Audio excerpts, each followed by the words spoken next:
Senhoras e senhores, o preto mais lindo do Brasil, Sérgio Camargo.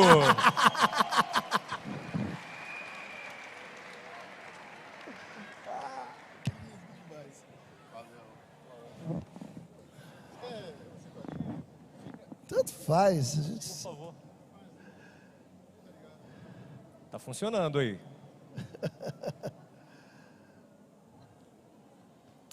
Então,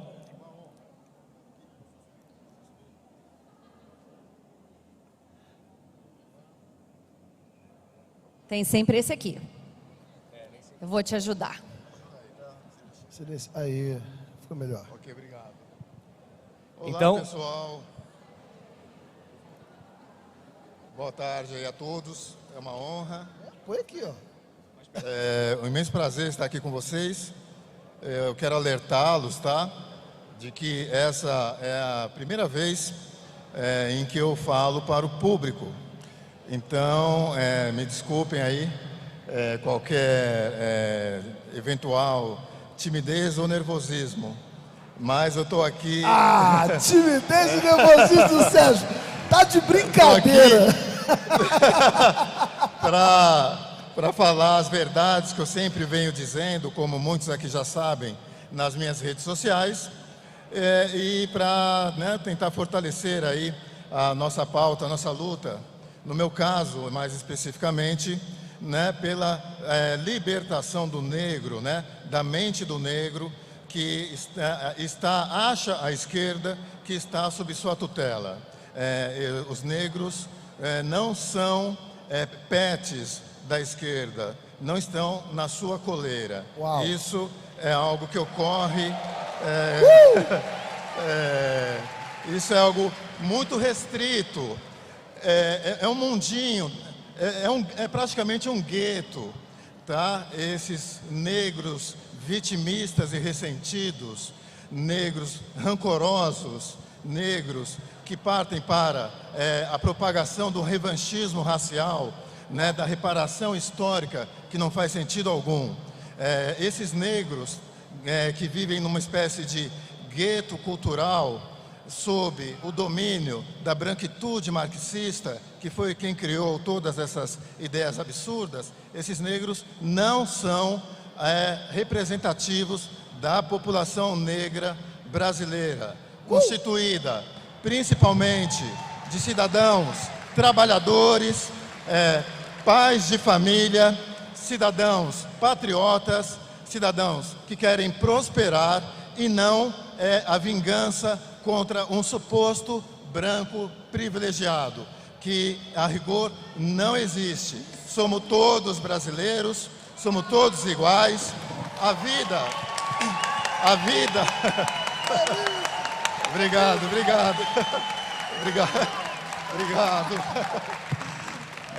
Vejam bem, a vida é difícil no Brasil para a imensa maioria, devido às questões socioeconômicas. Isso é um fato inegável.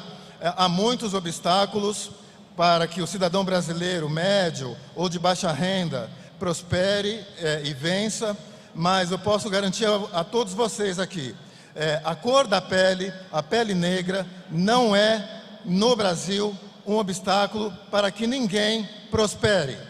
A pele negra não é um fator de atraso para o negro.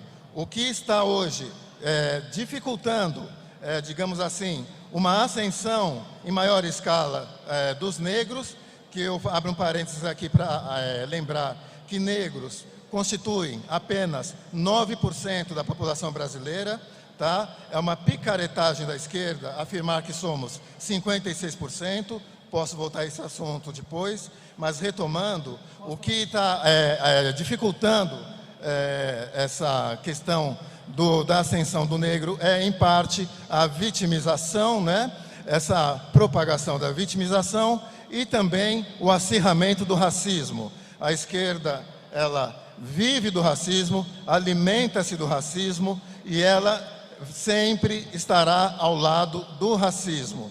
A esquerda não é uma aliada de quem combate verdadeiramente o racismo.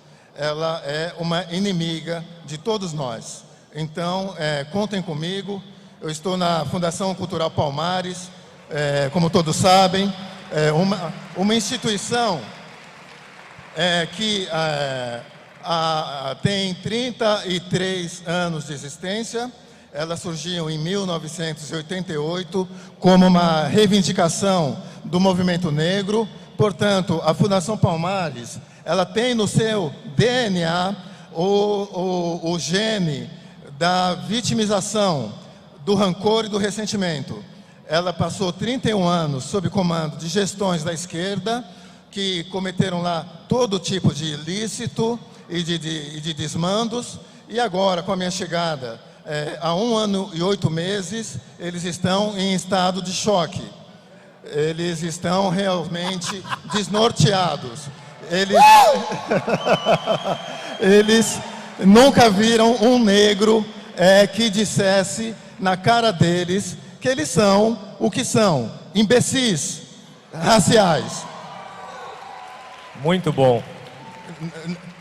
Sérgio. O movimento negro, só para dar uma oportunidade aqui para meus colegas, é importante dizer que o movimento negro, ele é deletério para o negro.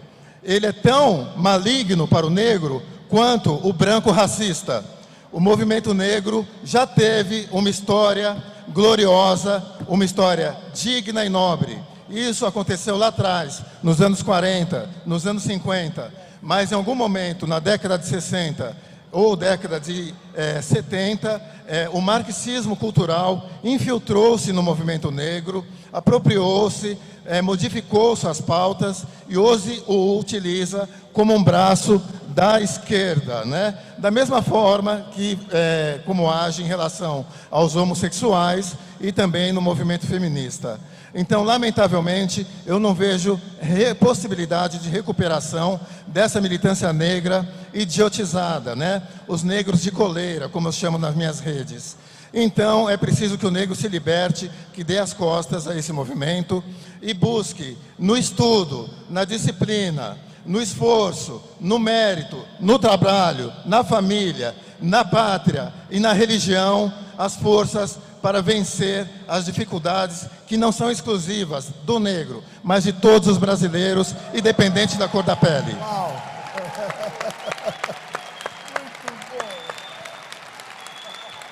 Invocado, hein? O homem invocado. Wesley, em que o movimento negro te ajudou durante a tua trajetória de vida?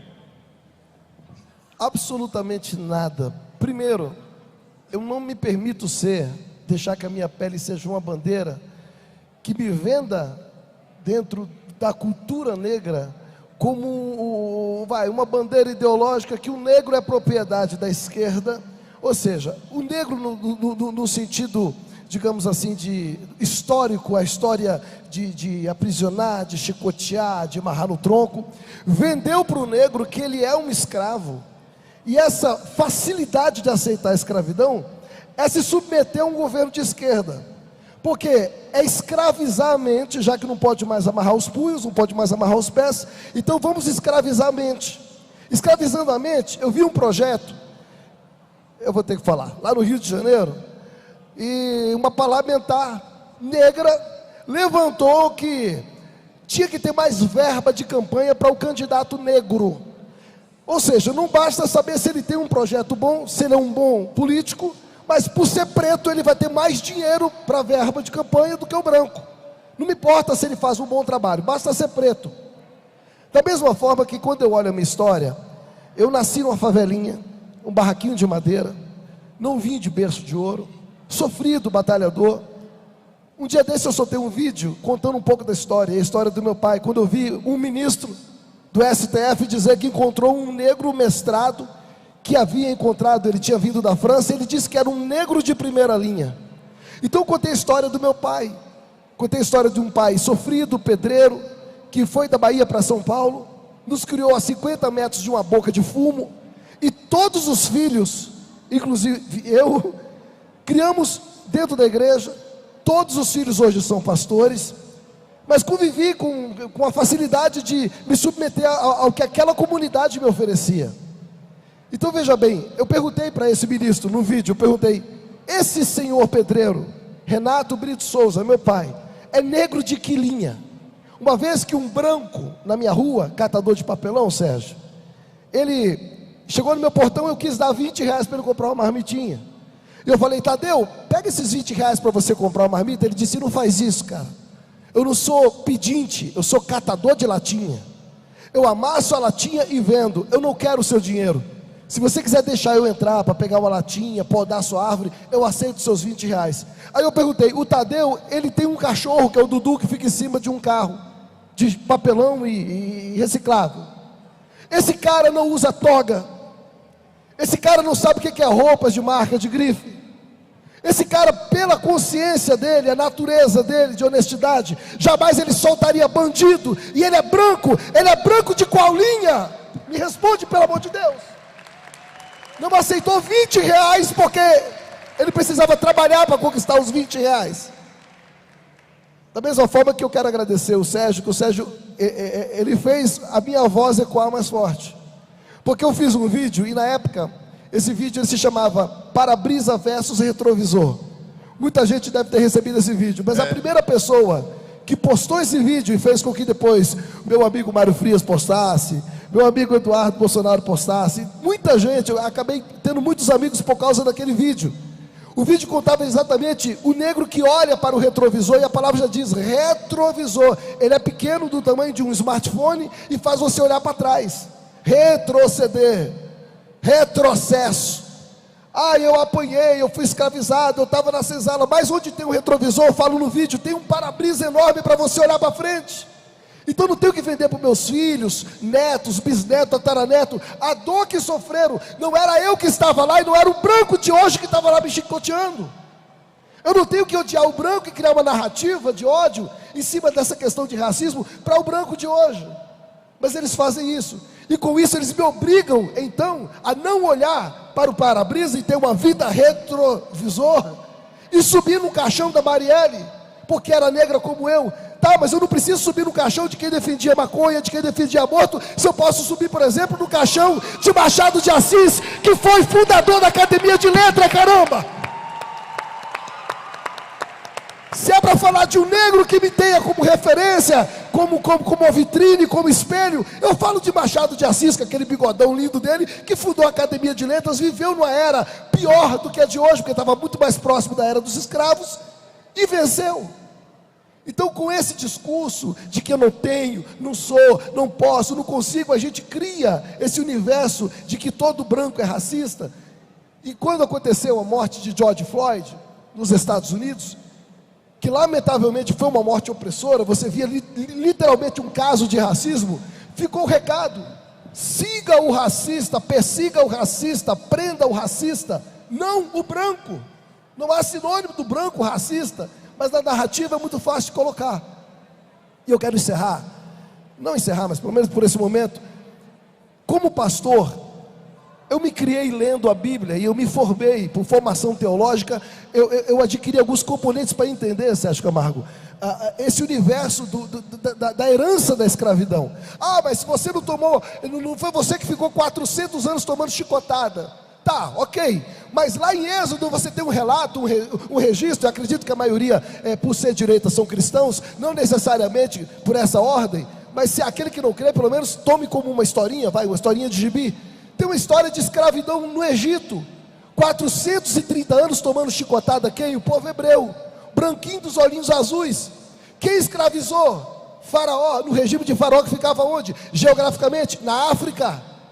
Aí depois, são 430 anos, e um fato interessante: quando eles saem dessa escravidão, que nós conhecemos a história de Moisés, que Moisés liberta, eles passam pelo mar, e essa passagem ganha o nome Pessa, Páscoa.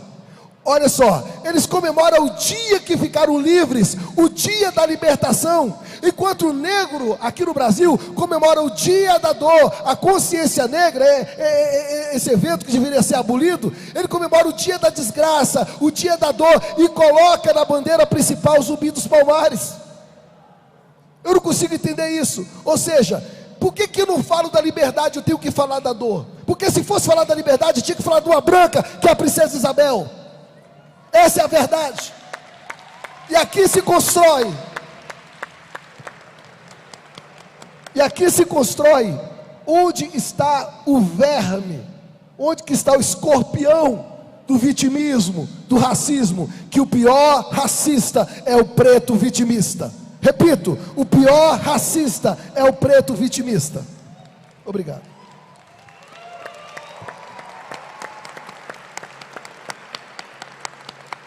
Muito bem, muito bom. E é importante notar que há sempre uma dicotomia, uma falsa dicotomia, né, Wesley? Que tenta associar o negro, né, a uma cultura artificial.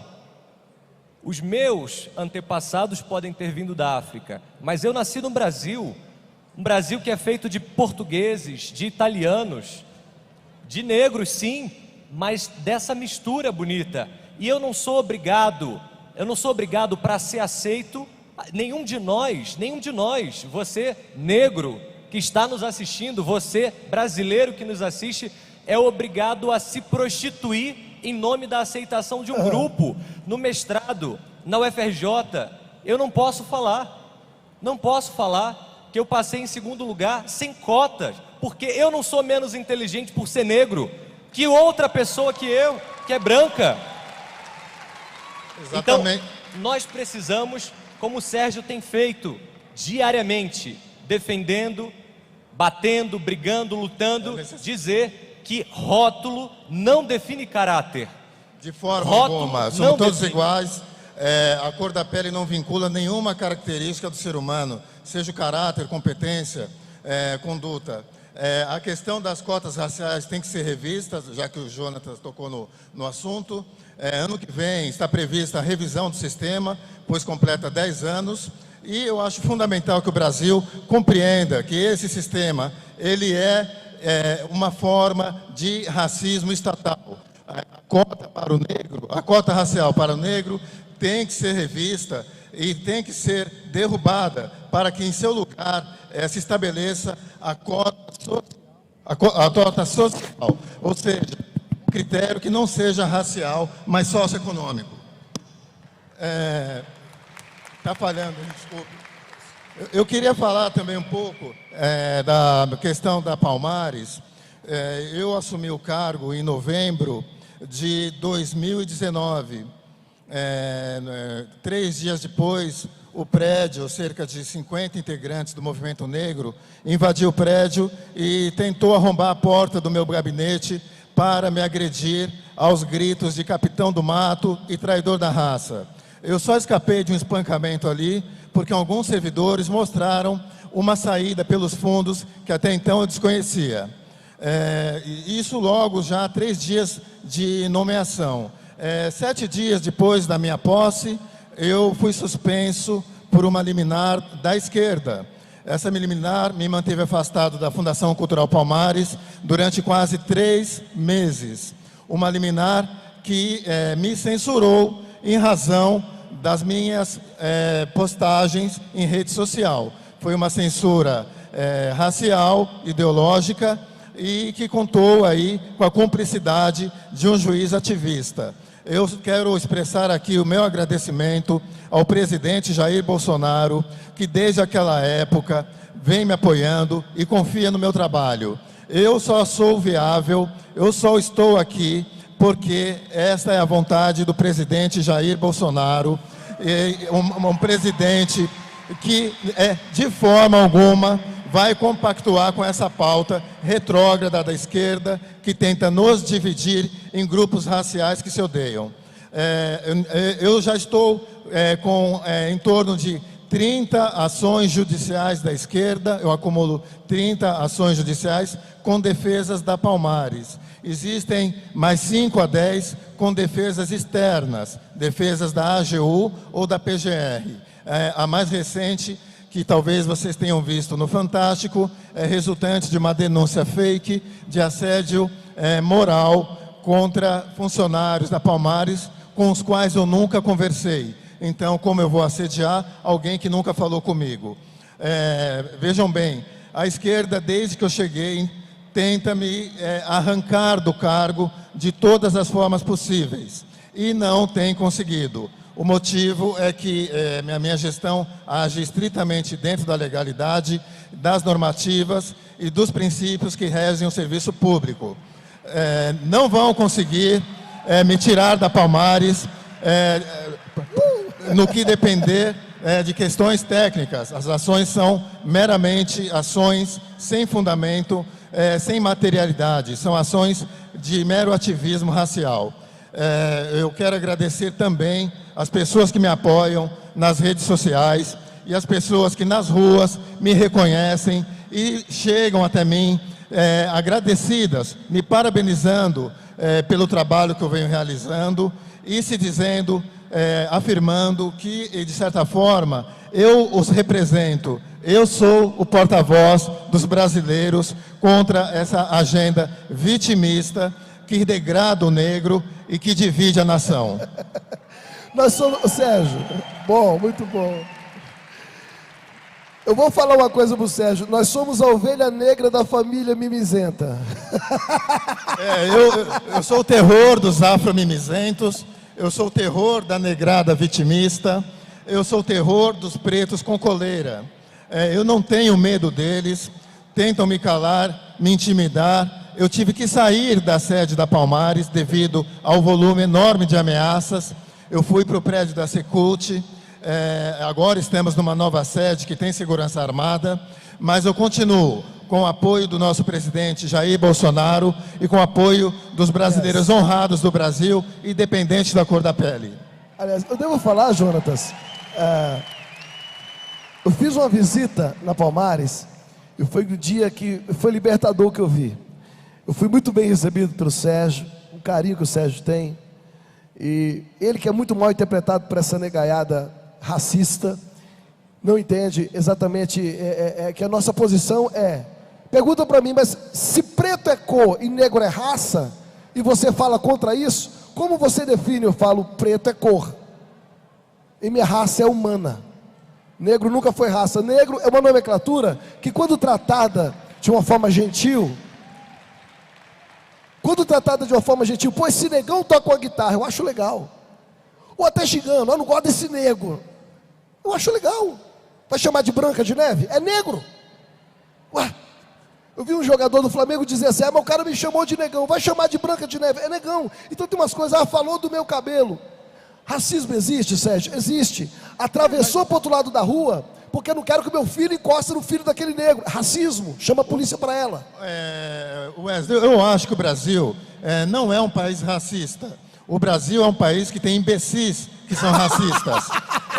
Então, o racismo no nosso país, de jeito nenhum, em hipótese alguma, o racismo é estrutural ou institucional, como sustenta a esquerda. O nosso racismo, ele é circunstancial e episódico. Ele é um racismo que se expressa através de alguns imbecis, que por algum motivo têm essa mentalidade lamentável. Eu acho que a lei que existente hoje já dá conta desses casos isolados de racismo, e a gente agora tem que combater um outro tipo de racismo, que é o racismo do negro de esquerda, do militante vitimista, do militante que está sob a tutela do marxismo cultural. Eu acho que agora a gente, infelizmente, está vendo nascer um novo tipo de racismo, o racismo da vítima, um racista que não pode ser criminalizado porque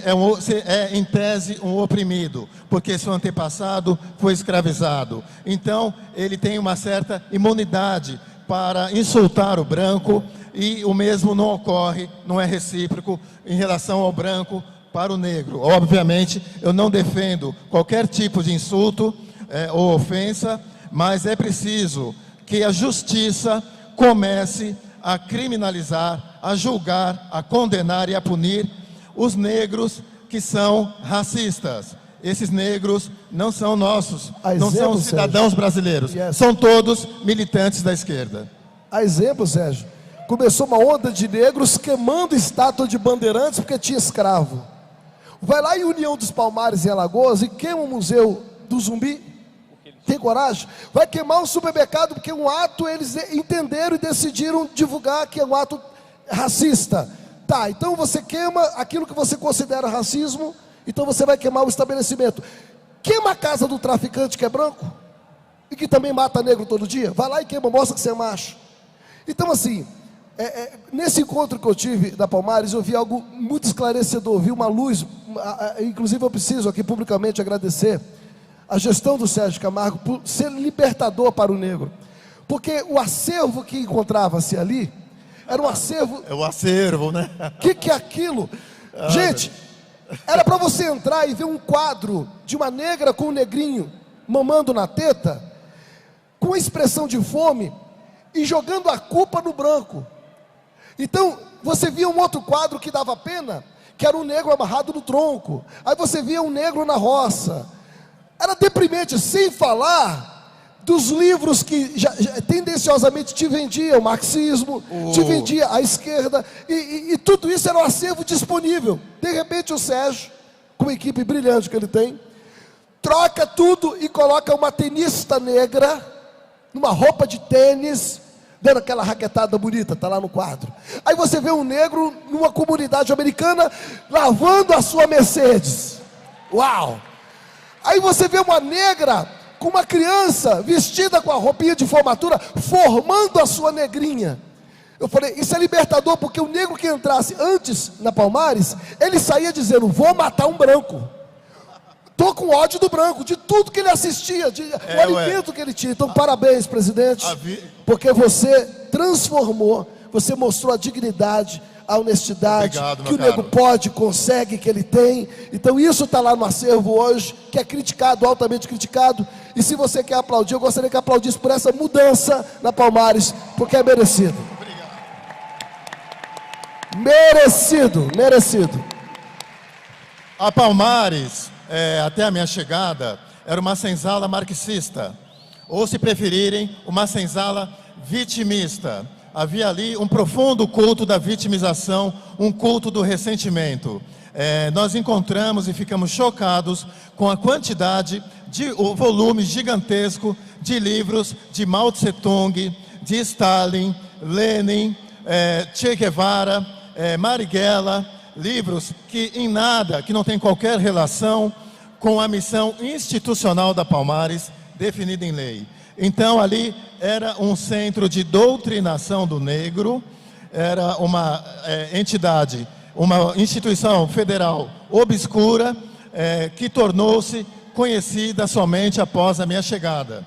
Ela durante 30 anos desperdiçou dinheiro público com os artistas de sempre, com os acadêmicos marxistas de sempre, celebrando contratos de balcão, sem qualquer transparência, sem qualquer lisura. Isso acabou. Eu fiz uma profunda ruptura com o movimento negro. Ele foi, eu posso afirmar, expulso da Palmares. Não há sequer diálogo, porque eu não posso dialogar com quem defende a legalização, a liberação das drogas, com quem defende o desencarceramento em massa. Eu não posso dialogar com quem defende o aborto e também a vitimização do negro e a vitimização de bandidos.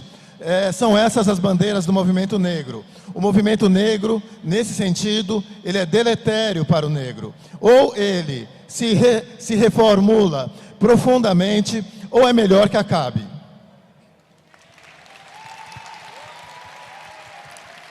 Pegando esse gancho, uma coisa importante a ser dita, e isso precisa ser vencido não só no meio do movimento negro, mas também em relação aos movimentos feministas e todos os outros movimentos ideologizados que têm por base o pensamento hegeliano, né, da dialética, que quer colocar sempre uma classe contra outra, o homem contra a mulher, o negro contra o branco. Sempre dividindo. Nós precisamos entender que a personalidade humana, ela é central nessa história. Central nessa história. Olha, desculpe interromper, eu quero também deixar registrado aqui que há houve, né, antes da minha chegada, inúmeros episódios de racismo dos gestores da Palmares contra servidores brancos. Essas pessoas, é compreensível que não queiram publicizar esses episódios lamentáveis, mas a Palmares era uma instituição dirigida por negros racistas. Os brancos sofreram assédio moral, foram insultados e foram até afastados de suas funções apenas porque eram brancos. Hoje, tudo isso mudou, é claro, né? Nas minhas nomeações, nas minhas contratações, a cor da pele não é um critério. A cor da pele simplesmente não importa. Eu contrato com base na competência técnica, na confiança e na idoneidade daquele profissional ou servidor. Uau! Posso pedir algo, Jonathan, já que nosso tempo esgotou? O tempo acabou. Eu gostaria, presidente, por gentileza, Jonatas, eu como pastor quero dirigir uma oração em favor da libertação dos negros que ainda são escravizados. Lamentavelmente nem todos pensam como que nós discussamos aqui em cima. E nós queremos essa libertação. Queremos ver o negro empreendedor, o negro que batalha ainda que lá na periferia, com outro discurso, com outra política, com outra cabeça, e que ele preze pela vida nos 3 pilares que nos sustentam na direita: Deus, pátria e família. E assim eu quero parabenizar o nosso presidente. Negros conservadores importam. Tá aqui, ó, belíssima camisa. Obrigado, obrigado, Jonatas.